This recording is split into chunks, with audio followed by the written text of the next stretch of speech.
Hi, and welcome to a sound clip from our Bible study discussions every Tuesday night from 6:30 p.m. to 8:30 p.m. in Pakalani. Please enjoy. If you didn't tell from the icebreaker, we're talking about love today. So we're talking 1 Corinthians 13. Now, the reason I wanted to come to this overused, over-recited scripture is I feel like in the Christian faith, everything that honors God, everything that's important to God, anything that pleases God is worth repeating, and I think love is one of those things. If I could even dedicate to say, out of the 52 Tuesdays, okay, I don't think we meet for 52 Tuesdays. I think we meet at least about 48 Tuesdays. Out of the 48 Tuesdays we meet a year, I'd love to take the opportunity, at least one of those, to talk about love, and that's what I'm doing today.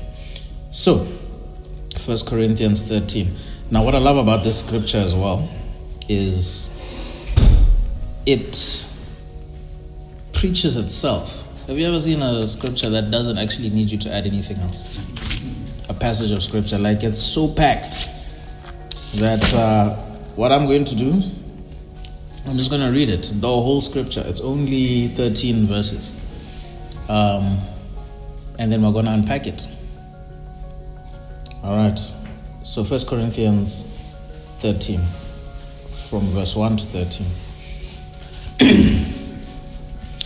Though I speak with the tongues of men and of angels, but have not love, I have become sounding brass or a clanging cymbal. And though I have the gift of prophecy and understand all mysteries and all knowledge, and though I have all faith so that I could move mountains, but have not love, I am nothing. And though I bestow all my goods to feed the poor, though I give my body to be burnt, but have not love, it profits me nothing. Love suffers long and is kind. Love does not envy.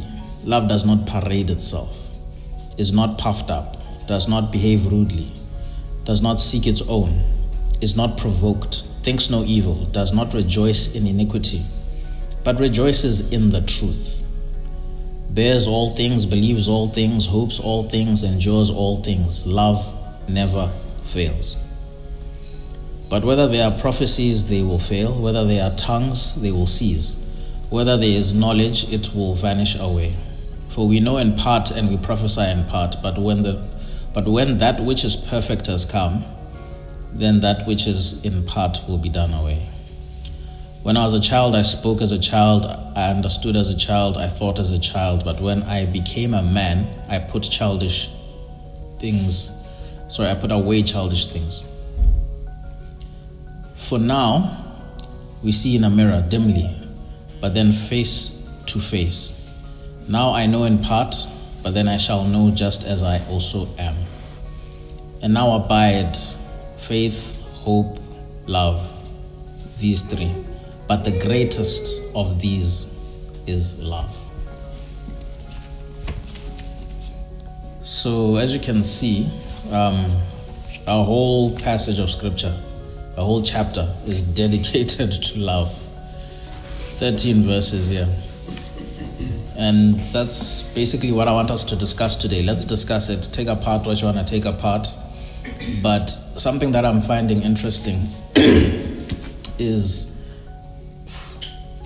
love, unlike the other two, if you look at verse 13, right?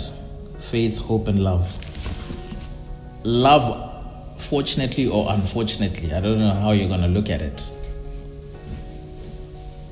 involves more than just yourself. Faith can be a one-man job, where you have faith that stuff will happen, where you have faith that mountains will be moved, where you have faith for a new job, where you have, like it's something you can build by yourself, practice by yourself, be tested by yourself. We're all being tested in some way or another in terms of our faith regarding something. Same thing with hope. It can be a one-man job. But what I found very interesting is love involves other people. Or least of all, involves God. Where it has to be reciprocal.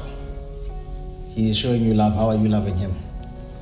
Other people are loving you. How are you loving them? So the definition of love in the biblical context has already been unpacked for us in the 12 verses preceding.